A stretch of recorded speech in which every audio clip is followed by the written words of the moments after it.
after losing a rib. As always, if you want to get in contact tonight, you can do, and we welcome it. 53106 for 30 cents if you want to text us, and you can tweet us as well at Off The Ball.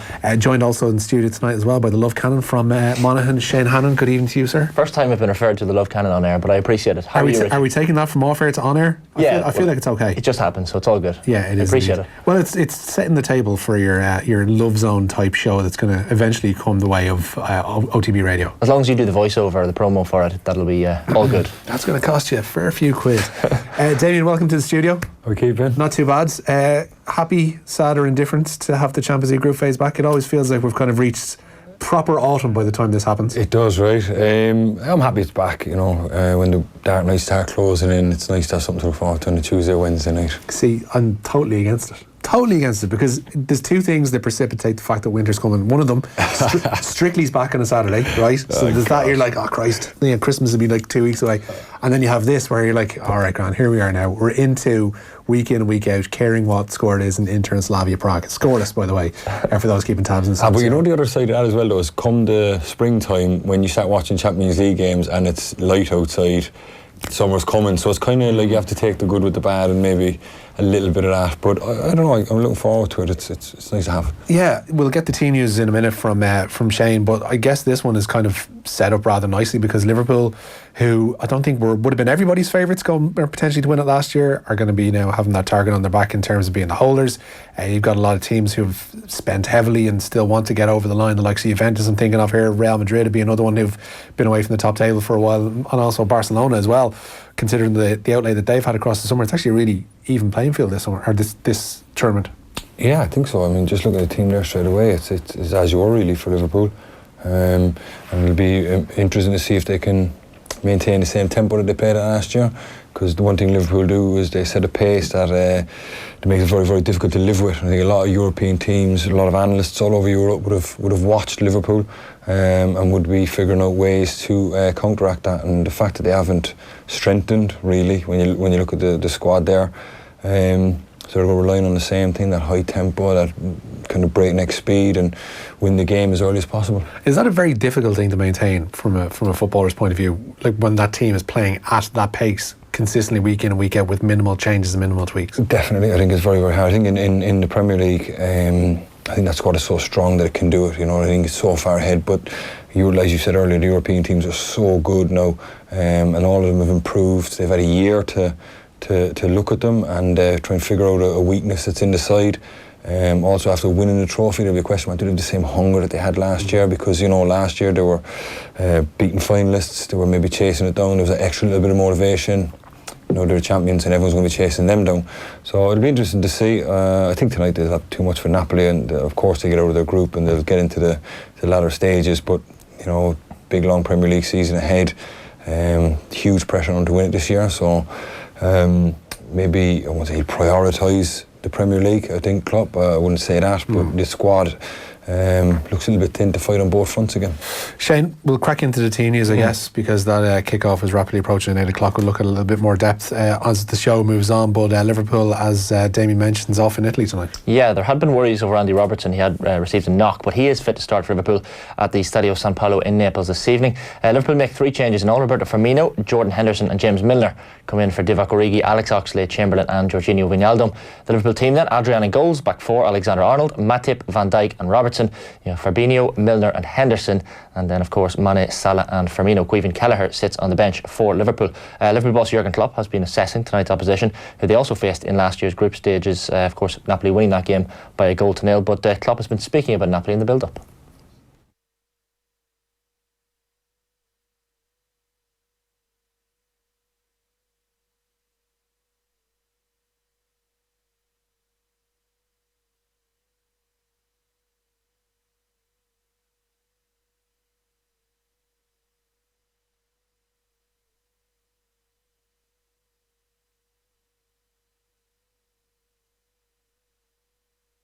Yeah, this time last year that fixture proved a little bit of tricky prospect for Liverpool, and this time around did you get the sense that Liverpool probably should be too strong for Napoli? I think they will be, you know. even away from home this early in the season, the kind of excitement of the first Champions League game, the adrenaline will be flowing for them. So I think Liverpool should have too much for them. Straight away, looking at the team sheet there is Caoimhín Kelleher being on the bench. Yeah.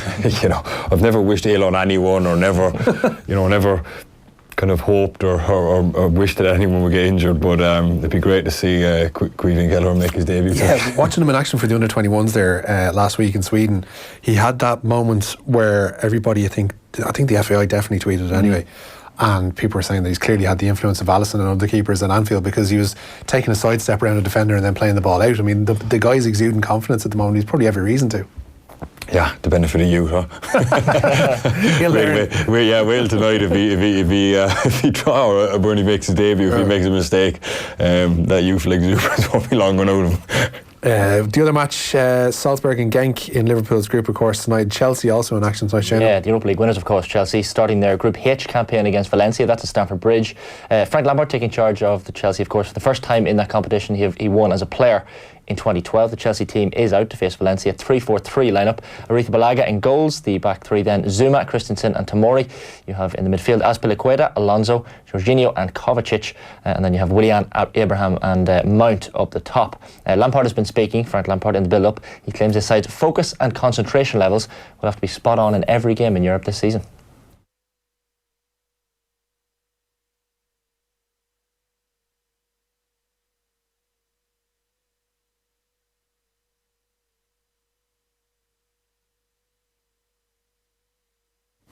Frank Lampard, Damien, he's obviously won this tournament as a player. He's got, endless amount of experience in it as a player, but as a manager, this is going to be a real test of where he is at the moment. It is, definitely, but you can hear there in the interview him saying that, he's obviously aware of all the different styles, the different environments you're going to have to play in. The level is obviously different from the Premier League, so it's just a test of his man management really in his organisation. Can he get that across to the players? Can he influence all those young players who maybe know what the Premier League is about? A lot of them are English when you look at Tammy Abraham, Mason Mount and the likes that are in it. So it's a test of his man management. Can he get that across? But again, I think Chelsea will be okay tonight as well. What have you made of Lampard so far as manager? If it wasn't Lampard, he'd probably people would be mourning, right? But I think the fact he's a champion, Chelsea legend, and the transfer ban buys him a bit of forgiveness, right? And the fact, and it only buys you a certain amount. I spoke with this before. Results have been okay, and at the minute, Chelsea fans have probably something else to vent their anger on, be it like the transfer ban or, your man leaving there at the end of the season. So it'll buy me a little bit of time, but not too much. But I think he's done okay.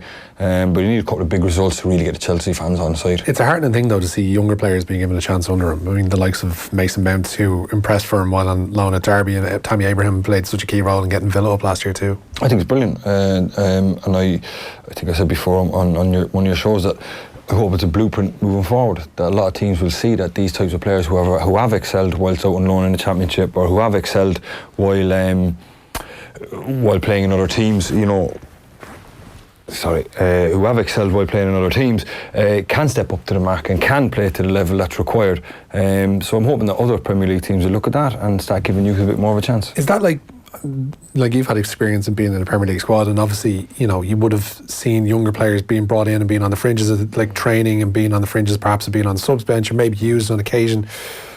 What's it like to kind of balance their hopes and expectations of getting to where Caoimhín Kelleher is, say, now, and trying to make that next step? Do the older players, is it incumbent upon them to put an arm around them and to have a word and just say, listen, be patient, or do this or do that? How did you deal with the younger players when you were It's difficult, really, When one of my last years at past, there was a young boy, Wan-Bissaka, was coming through, right?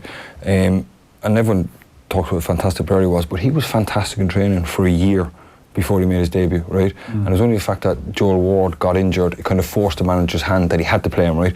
So the chances are, if a manager has a choice between an experienced pro who's guaranteeing him 6, 7 out of 10, or a young kid that if things go well, you might get an 8 or a 9, but my God, it mightn't go well and the kid might have a poor game, and then not only affecting the team, but the kid might never play football again, because if he goes in his debut and has an absolute howler, then it's quite difficult to get over for 17 or 18 years of age. So I think it's a case of training well, doing well in the games, going out on loan, doing well, and proving to the manager that if he does need you, if he has to put you in, then he will have confidence to do that, but it might get him through a sticky patch till the senior player gets fit, or he can figure out another solution. So I think the player has to prove he's ready. Obviously, Cuivine has done that. He hasn't been on loan. He hasn't played any first team football. So it would be interesting if he made his football league debut or his professional debut in the Champions League. Yeah. Shane, Ajax gave us so much great entertainment in this competition last year. How did they start? Yeah, they host Lille this evening, Richie. That's also in Chelsea's group, so that's an 8 o'clock start as well. Group F then, Borussia Dortmund host Barcelona this evening, and it's Inter Milan versus Slavia Prague. That game started at 5-6, 62 minutes gone at the San Siro, and still remains scoreless. And the last group then for this evening's games, Group G, Lyon against Zenit St. Petersburg. That started at 5-6 as well. Currently 1-1. Memphis Depay has just equalised for Lyon from the penalty spot. The Iranian striker Sardar Azmoun had given Zenit the lead just before half time, and Benfica take on Leipzig in the other game in that group at 8 o'clock, Richie. Yeah, and we'll be keeping tabs on all of those, especially during the football show between 9 and 10. Katie Taylor, we got news last night that there was a fight in the offing for her. We now know her opponents as well. Yeah, we have the opponents. The Greek boxer Christina Linartadou. She stands between Katie Taylor and her goal of becoming a two-weight world champion. The fight will take place at the Manchester Arena on November 2nd as she fights for the WBO light welterweight title. That will be a headline bout on that card at the Manchester Arena. Anthony Crolla will retire on the same bout.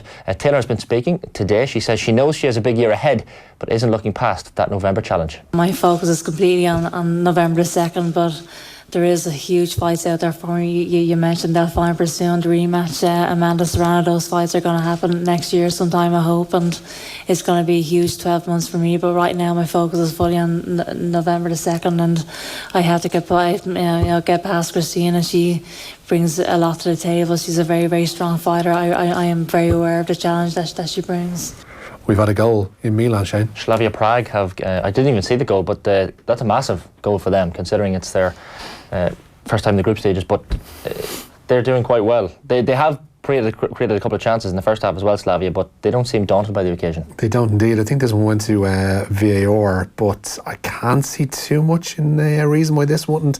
Offside maybe from the original shot, but we look like we're in the second phase of play once the keeper saves it, and yeah, we'll get you confirmation of that goal shortly. But yeah, the press conference today had a bit more entertainment than Katie. Yeah, an interesting dynamic. So that Katie Taylor press conference, the manager of Linartadou, Christina Linartadou, Brian Cohen, he suggested Taylor's contract for the fight included a rematch clause, and he demanded from Eddie Hearn to know why his fighter did not receive the same terms.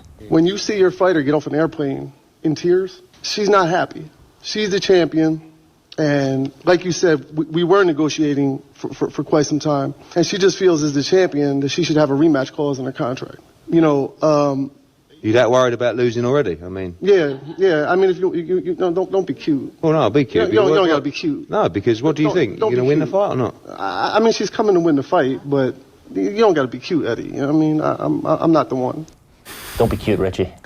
I just don't have it in my makeup to be cute, to be honest with you, Shane. He's insufferable, isn't he? Pretty hard. What do you really think? Damien, get off the fence, innit? Oh, he is though, isn't he? I think Hearn's problem... Absolutely. I think Hearn's problem is he's everywhere now. It's like as soon as there's a major boxing card, like Eddie Hearn is there, and Eddie Hearn is usually there front and centre. Yeah. And it almost seems like it's partially him that's promoting himself rather than... Oh, he most certainly is. And fair to him, he does good fights, but like you said, he's front and centre, and he's trying to be clever there with the guy. I mean, he didn't lick it off the stones, in fairness. I mean, his dad was fairly dab-handed it as well. But yeah, at least we got some entertainment at that press conference. We were at Off the Ball creating our own entertainment at press conferences as well. Yeah. Earlier on this morning, Shane. Owen Sheehan, who's of course busy at work in Japan for the Rugby World Cup, he went to the South African press conference. So quite interesting indeed. The South African assistant coach Matt Proudfoot won't be drawn into a discussion around whether the Springboks have an image problem when it comes to doping. Last year's World Rugby Breakthrough Player of the Year, Afiwe Deante, he was handed a 4-year ban recently for failing a drugs test, of course. South Africa could be on a collision course to meet Ireland in the quarterfinals at the Rugby World Cup in Japan. Proudfoot told Owen Sheehan at that press conference this morning that he's not equipped to talk about the doping problem. Owen Sheehan from Off the Ball in Dublin. How are things? Very well, thank you. And yourself? Very well. So there's been a lot written in Irish media over the last couple of days about rugby and drugs in rugby, and a question for you as somebody who's worked in the Northern Hemisphere. It's kind of a two-pronged question. We've had to ask hard questions in Ireland of underage players in schools as well. Does rugby have a doping issue, and does South African rugby have a doping issue? I think I'm a forwards coach, mate. You know, that's something for administrators to answer on. I wouldn't have to be able to answer that question. I don't have the information to answer that question. You know, if you ask me something about the game specifically, I can answer that. But I mean, that's for administrators. Are you concerned at all about the image of South African rugby? I think the image of South African rugby is portrayed about what you see on the field. You know, we're competitive. We're a competitive nation. If you look at from our sevens team, how well they're competing on the world stage. Our junior side third in the world championships, junior championships. The Springboks competing well. The women's team qualifying. So I think that's the image of South African rugby that needs to be attained. I think if from a sports spectator point of view, of course, doping in sport is something that continually needs, not just rugby, continually needs to be addressed on a worldwide platform. So to talk about it from an assistant coach position, I don't think it's my role to speak about. Yeah, there's much more from Owen on this morning's OTB AM and over on offtheball.com as well.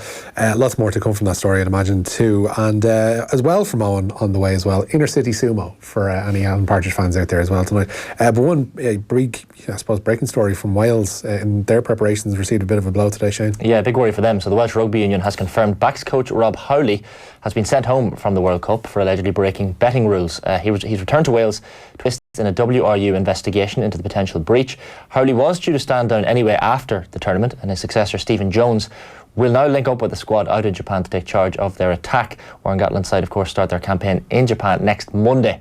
They take on Georgia, so not the news Wales would have wanted. Yeah, they're clearly taking any breaches of betting rules seriously. It's a fine line that football has to walk as well, Damien, in terms of how people approach betting. Obviously, players are not allowed essentially go near bookies. The one thing I've often found strange is that they're not allowed. Was one of the Everton players recently was basically censured for advertising a betting company back home, and they have a betting company on their jersey. Yeah, like that's always been the dichotomy that I've found hard to kind of justify in my head. It was only the last few years that changed, because up until about 3 years ago it was you're not allowed to bet in any competition that you're playing in, and then they changed it to just like a blanket ban of like you're not allowed to bet in football, full stop. So I couldn't, like when I was playing, I couldn't bet on, say, I don't know, Chinese football or anything. It was just a complete ban. The question is, why would you be betting on Chinese football, Damien? Some people might like it, I don't know. Just, it could be anything, you know. Each to their own, yeah. Well, you know, if you're having a tough night or whatever, you know. I don't know, but like, I don't understand that. I mean, surely I couldn't influence like what's going on out in another country or even another division, really, you know. Whatever, betting on your own league and your own games. I'm not really sure about that. Yeah, it's just the trying to keep players away from betting, and as you say, you know, they're fairly stringent rules. But then for players to be, like, I think it's 10 out of the 20 Premier League sides have betting companies as their main sponsors on their shirts. It's crazy. It just seems completely at odds with one another. It's like, oh yeah, like certain players for Manchester, or not for Manchester United, they don't have a betting company. For Palisade, who do. Yeah.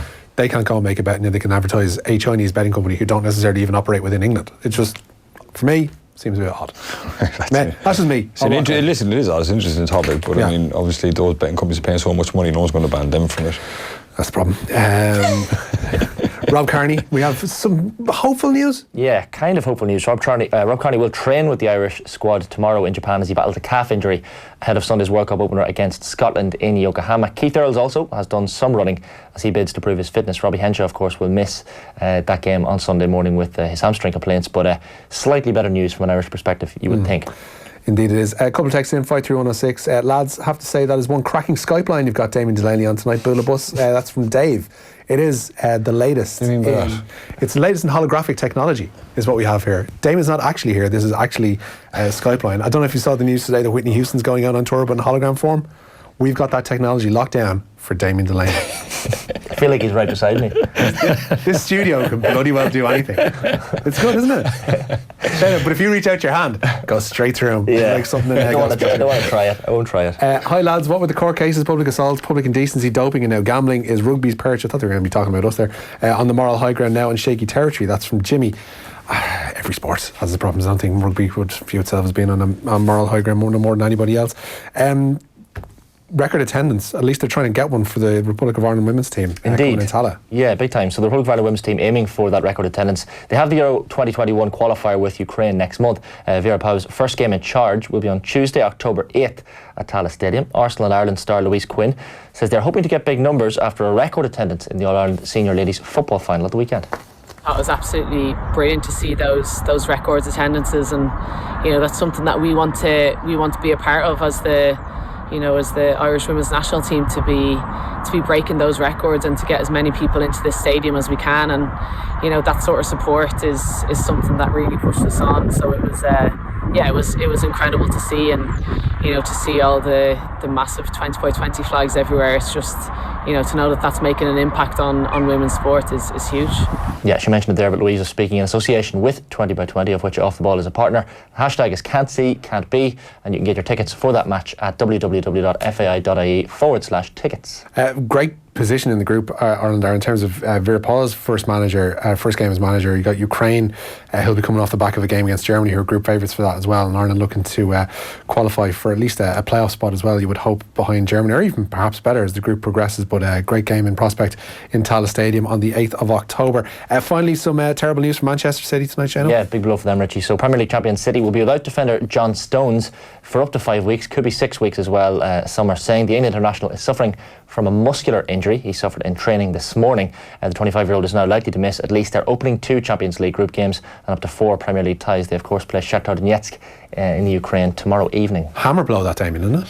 Yeah, they're already short on centre-backs. It'll be difficult. Be interesting to see what they do now. I think Pep will have to come up with something clever, like maybe play with 3 at the back. He mentioned today Fernandinho. He's going to draft Fernandinho into defence, possibly. He's done it before, hasn't he? Yeah, so it'll be an interesting one, but not ideal for City. No, indeed. We'll get into City's defensive problems in further depth with Damien later on in the football show. On top of that as well, we'll have PGA Tour golfer Troy Merritt in here talking about playing golf weeks after having to have a rib removed in a Prince stylee, but not quite. Also on top of that as well, we'll be talking the latest 2-tier football championship proposals that will be put before a special congress next month. Pat Nolan of the Irish Daily Mirror and Emlyn Mulligan, the Leitrim footballer, will be joining us too. Just to update you, Peter Olyinka has gotten that Slavia Prague goal. They lead away to Inter by a 0-0, still 1-0 between Lyon and Zenit. But before we hit the ads, I have to tell you that every night this week we're giving you the chance to win a nightly prize of a €100 voucher for appliciencesdelivered.ie. You will also be in the running to win the ultimate entertainment package of a Samsung 55-inch HDR Ultra HD Smart 4K TV. The more adjectives the better. One for all 32-inch and 60-inch till and turn wall mount, a Samsung wireless soundbar with wireless subwoofer, and Google Chromecast Ultra. To be on the chance of winning, answer this question. When was the last time that Inter won the Champions League? The last time that Inter won the Champions League. If you think you know, text your name and your answer to 53106 for 30 cents, and we'll announce the winner at the end of the show. It's all with thanks to appliciencesdelivered.ie, the best range of big screen TVs and accessories delivered in time for the biggest games. Shane, thank you. Damien, you're sticking around for the night as well. We'll have more to come after this. Off the Ball on Newstalk. Here we are, folks, live at the Sky half-price sale. It's the event of the season, Martin. This is the one we've all been waiting for. Choose from Sky TV, Sports or Sky Broadband, all half-price for 6 months. What a result.